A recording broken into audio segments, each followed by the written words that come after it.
Mafarin zance da ke naira ce, na killamince sa'a na zarce, idan na furce kawai ki amince, a raina kin zauna kina bin bargona, kalaman zanzana bayanan ƙauna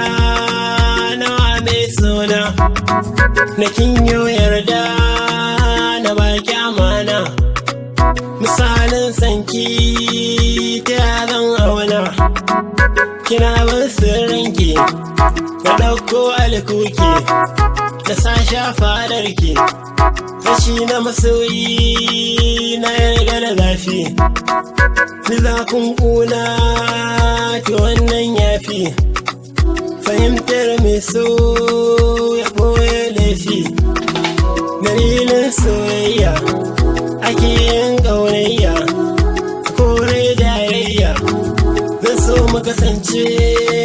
da ke na kaɗaice, ko za ki kurumce ido ya makance,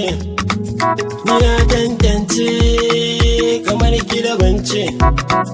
ni nan yo aurenki na zauna da manki, na kare haƙƙinki, na rasa dalilin ƙaunar ki a gona, idan na akwai shi masan na tunana, na rarraba shi na bari ki nufina, hakan ne ni ban so, saƙona na ƙunso, misalin kalmar so, tunani kullum na ganki gidana, ki zamto zauji uwar ‘ya'yana, na daɗi babu kake yi hiyana, a zuciya kin saƙa ki kore duk shakka, bayanan ki ɗauka a kundin ƙauna, shafin ki na buɗa, koda ba kyanan sunan ki na koda, domin ajiya ne ake yin kauɗa, na zo gun daɗi ina son ki raddi, fulani ke shaɗi, haƙiƙar ƙauna tana ga iyalai, bayanan zai fi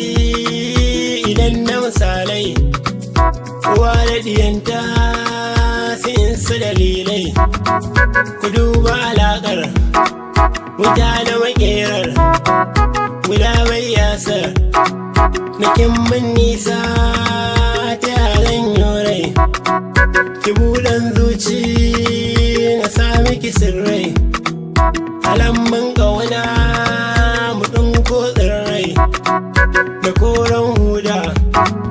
kowa ya shaida, makyayin ganda aurenki na shirya a samar rana, ki samu masauki cikin nasabana, mu ƙyala magauta a ransu da ƙuna.